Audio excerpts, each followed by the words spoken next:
నా మనసులోని మాట నీకెట్టా చెప్పాలంటూ మోమాటంతో నలుగుతూ ఉన్న వేళలో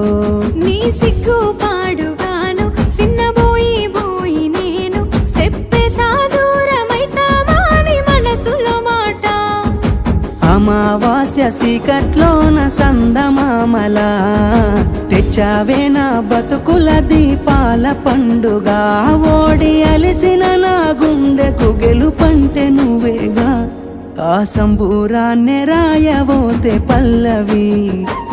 మన సంతోషాలే రాసెనే చరణాలవి నీకు కన్నీళ్ళెందుకే ఓ పిల్ల పల్లవి ఈ లచ్చు అయ్య గుండెలు పిరున్నది